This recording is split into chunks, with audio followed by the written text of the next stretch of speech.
Hello friends, आज फिर हम आए हैं एक नए वीडियो के साथ। हम क्लास 7th का लेके आए हैं चैप्टर नंबर 6। चैप्टर का नाम है the triangle and its properties.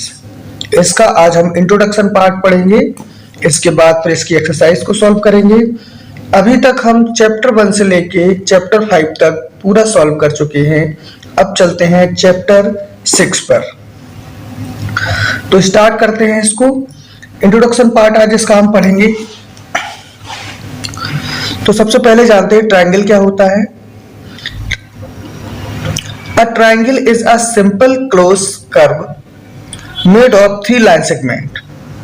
मतलब एक क्लोज कर्व बनता है जो 3 लाइन सेगमेंट से बनाया जाता है, उसे हम क्या बोलते हैं? ट्रायंगल बोलते हैं। अब इसकी प्रॉपर्टीज क्या होती हैं? It has 3 vertex. इसकी 3 वर्टेक्स होती हैं। ये हो गई वर्टेक्स ए वर्टेक्स, और ये एक बी और ये एक सी। वर्टेक्स मतलब इनके कोने। ये हमारी हो गई वर्टेक्स। 3 साइड्स होती हैं, एक ए बी हो गई, एक बी सी हो गई, एक ए सी हो गई। वो 3 एंगल होते हैं, यानी कि एक एंगल ए हो गया, एक एंगल बी हो गया, एक एंगल सी हो गया। ऐसे हम ऐसे भी बोल सकते हैं। एंगल जो होता है उसे हम बीच में रखते हैं, तो हम इससे बोलेंगे, जैसे ए एंगल को अगर हमें बताना है तो हम बोलेंगे बी ए सी, या फिर इसी को बोल देंगे ए एंगल को सी ए बी, ऐसे करके बोल देंगे हम। इसे हम ऐसे भी बोल सकते हैं, जैसे ये ए एंगल अगर हमें बताना है, एंगल ए है, तो इसे हम कैसे बताएंगे? या तो बी ए सी लिख देंगे या सी ए बी। तो एंगल बी ए सी। अब अगर एंगल हमें बी को बताना है तो हम या तो ए बी सी बोल देंगे या सी बी ए बोल देंगे। तो ये एंगल हो जाएगा हमारा एंगल ए बी सी, यानी कि ये एंगल हो गया बीच में। जो भी एंगल होता है वो हमेशा बीच में रहता है। अब सी एंगल को बताना है तो हम या तो ए सी बी बोल देंगे या फिर बी सी ए बोल देंगे। तो एंगल ये हो गया ए सी बी, ये बी बीच वाला बीच में आएगा हमारा। तो ये होगा एंगल। साइड्स हो जाएंगी ए बी, एक हो जाएगी बी सी, एक ए सी या सी ए। ये हमारी हो गई। साइड से लिखी हुई है, ये साइड्स है, ये एंगल है और ये वर्टेक्स है। तो ये हमारा हो गया ट्रायंगल का। अब चलते हैं हम आगे। अब पढ़ेंगे हम मीडियन ऑफ अ ट्रायंगल। अब ट्रायंगल का मीडियन क्या होता है इसके बारे में पढ़ेंगे हम।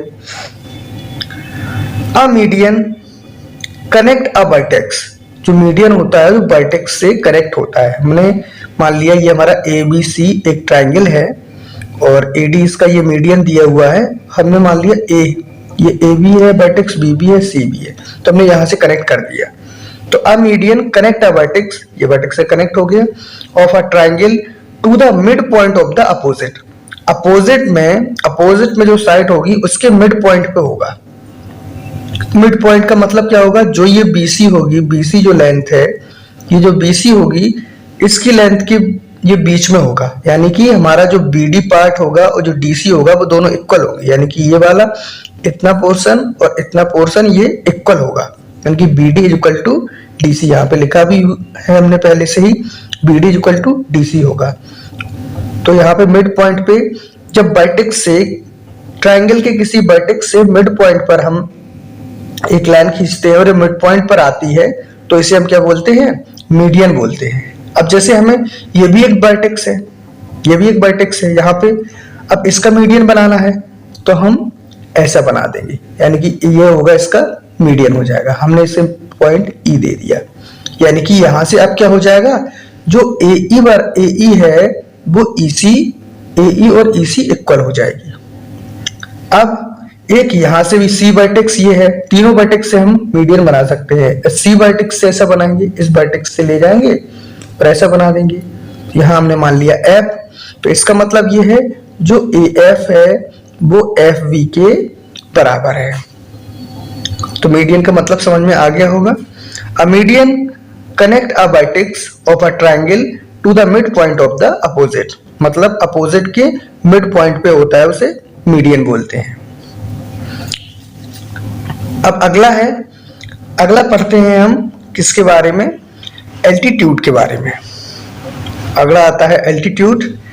An altitude has one and point at a vertex of the triangle, मतलब इसे भी हम ट्राइंगल की वर्टेक्स से ही लेके चलेंगे। And other on line containing the opposite side through each vertex, मतलब ये अपोजिट साइड में इसकी आएगा, लेकिन इसकी शर्त एक होती है। देखो जो हमने यहाँ पे बनाया था, मीडियन बनाया था, वो तो मिड पॉइंट पे आता है, लेकिन ये हमारा जो एल्टीट्यूड है वो जरूरी नहीं है कि मिड पॉइंट पे ही आ जाए। तो एल्टीट्यूड का मतलब है कि जो वर्टेक्स होता है उससे 90 का एंगल बनना चाहिए। रफ पेज पे बताते हैं, जैसे कि ये हमारा ट्राइंगल है, ये हमारा ट्राइंगल दिया हुआ है। अब 90 एंगल की तो लाइन सीधी होती है, जैसे हमने मान लिया ये ए हो गया, ये बी हो गया, ये सी हो गया, तो ये वर्टेक्स है। यहां से अगर हम डालेंगे तो ये पूरा सीधा जाना चाहिए, सीधा यानी कि यहाँ पे 90 एंगल बनना चाहिए। क्या हम इस पॉइंट से डालेंगे, यहाँ पे डालेंगे, तो यहाँ पे भी जरूरी नहीं है कि मिड पॉइंट पे आए, लेकिन एंगल कौन सा बनना चाहिए, 90 बनना चाहिए। या हम इस वाली वर्टेक्स से ऐसा डालें तो फिर ये क्या होना चाहिए, यहाँ पे भी 90 होना चाहिए, जरूरी नहीं है कि मिड पॉइंट पे ही हो। जबकि मीडियन में क्या था, मीडियन की शर्त क्या थी, वो मिड पॉइंट पर होना चाहिए, लेकिन इसे जरूरी नहीं है कि मिड पॉइंट पे हो, लेकिन ये जरूरी है कि 90 का एंगल बनना चाहिए। तो ये हो गया हमारा एल्टीट्यूड। अब चलते हैं आगे।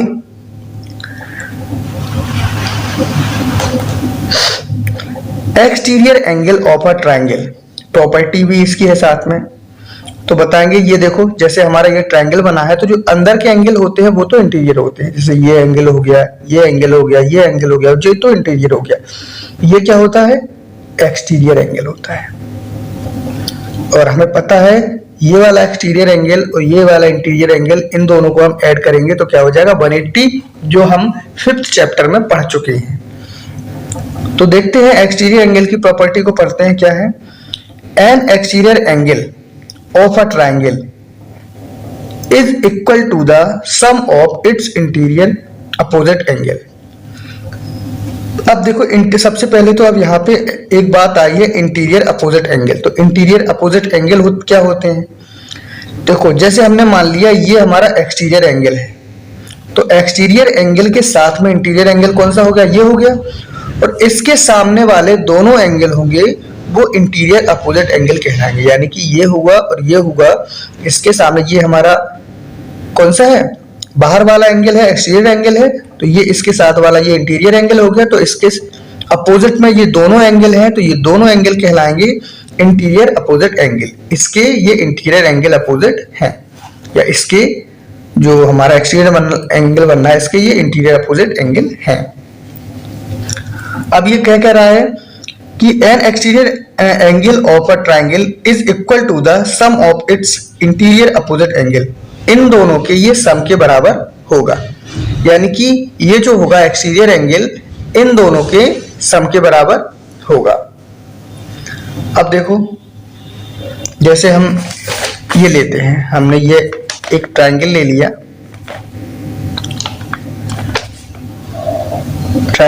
और यहाँ पे एक एक्सटीरियर एंगल बना दिया। अब हमें एक चीज और पता होती है कि ट्रायंगल का तीनों एंगल का ऐड होता है वो कितना होता है, 180 होता है। तो यहाँ पे हमें ऐसे एंगल लेने हैं जो तीनों का सम कितना हो जाए, 180 हो जाए। तो यहाँ देखो, यहाँ पे हमने ले लिया 60 ले लिया, यहाँ पे हमने 40 ले लिया, 60 40 100 हो जाएगा, और यहाँ पे हमने ले लिया 80 ले लिया। अब देखो हमें ये प्रूव करना है कि ये वाला एंगल इन दोनों एंगल के सम के बराबर होगा। अभी हमने क्या बताया था, इसमें क्या कह रहा है, प्रॉपर्टी क्या कह रही है एक्सटीरियर एंगल की, an exterior angle of a triangle is equal to sum of its interior opposite angle. जो इंटीरियर अपोजिट एंगल हैं ये दिए हैं, इनके सम के बराबर होगा। तो सबसे पहले तो हम इसे निकालते हैं, इसे फाइंड करते हैं। अब ये देखो दोनों ये लीनियर पेयर हैं, दोनों मिलके ये क्या बनाएंगे, 180 बनाएंगे। इसे हमने मान लिया ए मान लिया, कुछ नहीं है। तो 80 plus A is equal to 180 हो गया। तो ए इज इक्वल टू क्या हो जाएगा 180, और ये 80 को साइड करेंगे तो माइनस में जाएगा, तो ए इज इक्वल टू क्या हो जाएगा हमारा 100 हो जाएगा। यानी कि ये कितना आ गया 100 आ गया। अब देखो वही बात आ गई, यहाँ पे ए 100 आ गया। उसने क्या कहा था कि जो यहाँ पे फिर चलते हैं, an exterior angle of a triangle is equal to the sum of its interior opposite angle. Interior opposite angle का सम के इक्वल होगा। यानी कि देखो इनको ऐड कर दो, 60 और 40 कितना हो जाएगा 100। ये भी हमारा कितना निकला 100। देखो ये प्रूव हो गया कि ये बराबर होगा। एक दूसरा एग्जाम्पल ले लेते हैं हम। जैसे हमने ले लिया एक ये ट्रायंगल ले लिया हमने, यहाँ पे हमने ले लिया 50 ले लिया, यहाँ पे हमने ले लिया 40 ले लिया, तो यहाँ पे कितना हो जाएगा 90 हो जाएगा। 50 40 90 90 90 180 ये ले लिया हमने।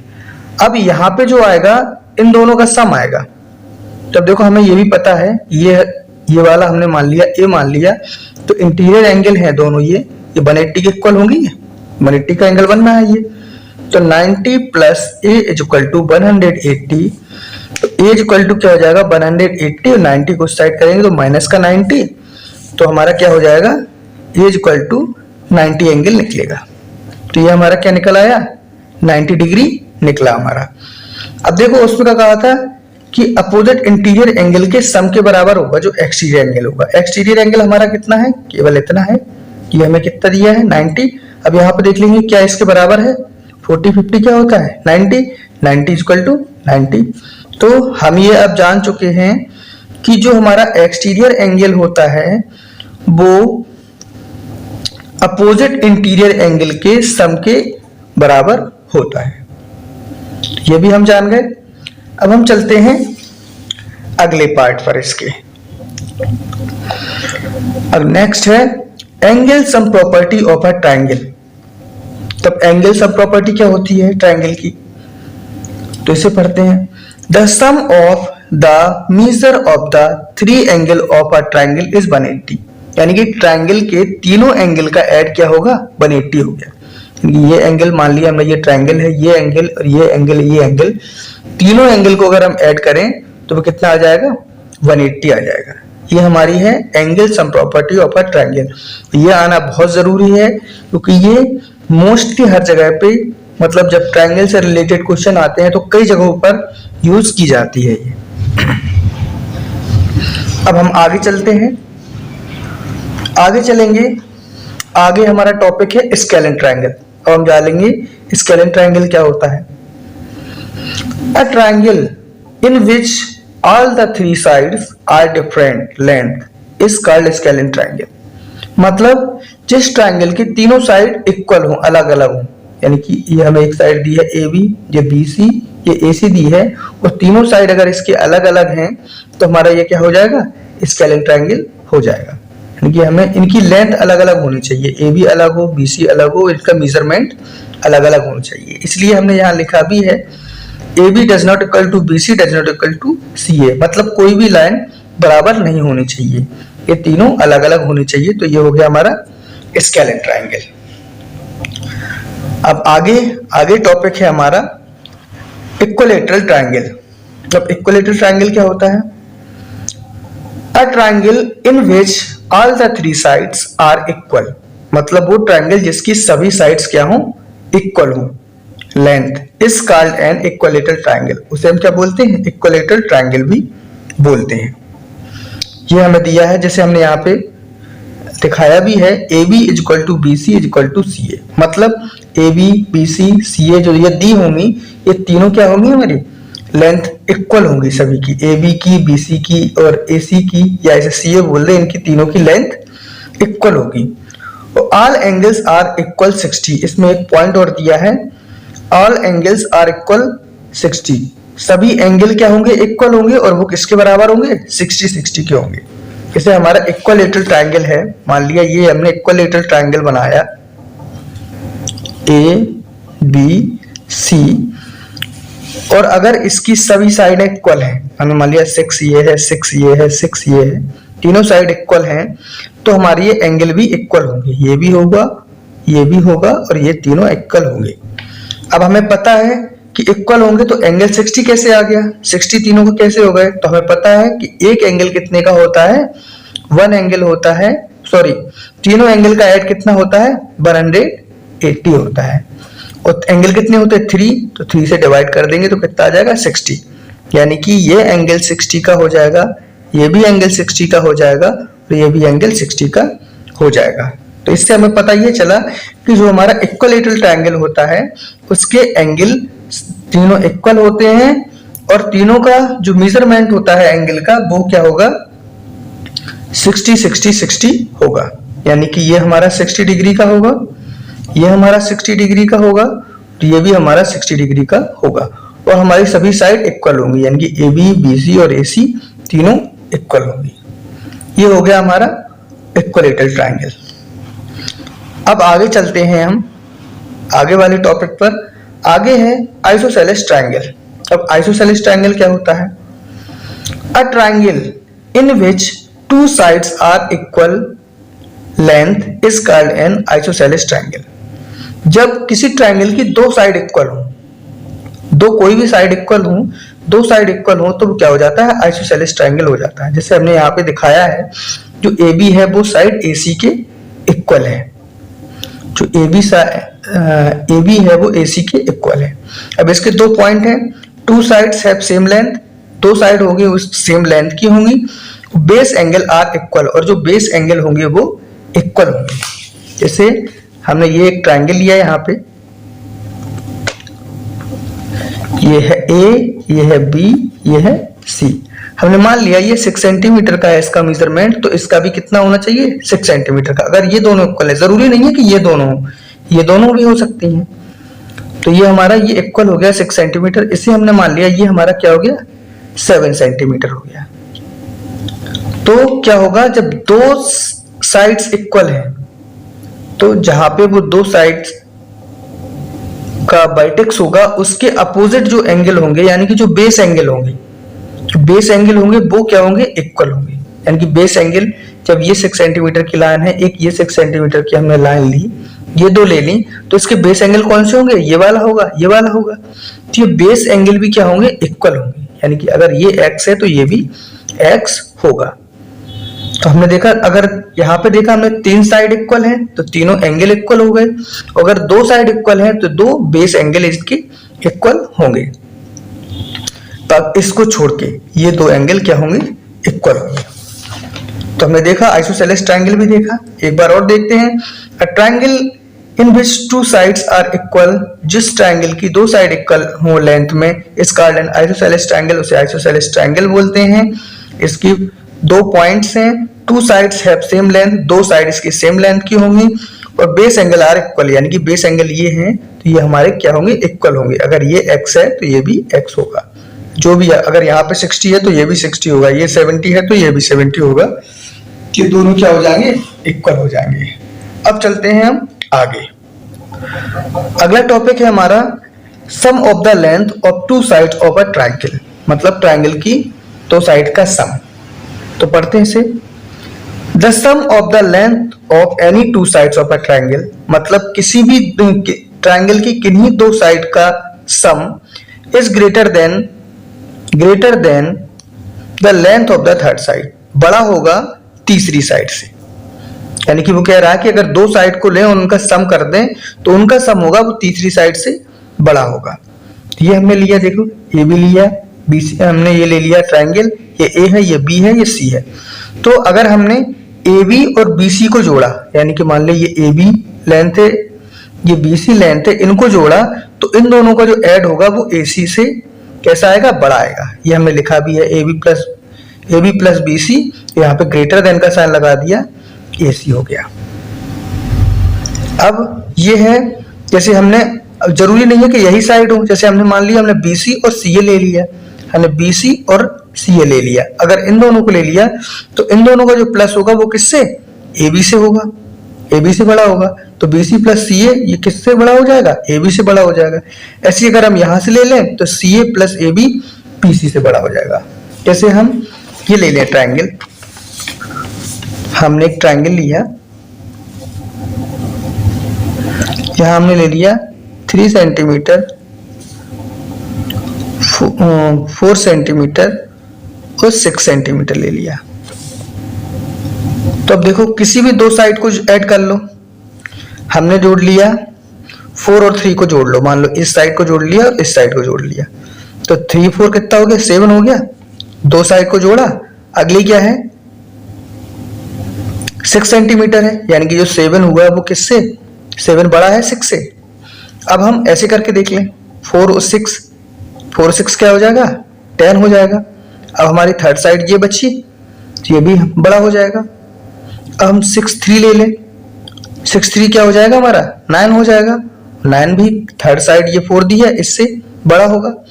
तो हमें कहने का मतलब ये है कि अगर एक ट्रायंगल है जिसकी दो साइड का अगर हम ऐड करें तो थर्ड साइड से उनका जो सम होगा वो थर्ड साइड से हमेशा बड़ा आएगा। तो ये हो गया हमारा sum of the length of two sides of a triangle.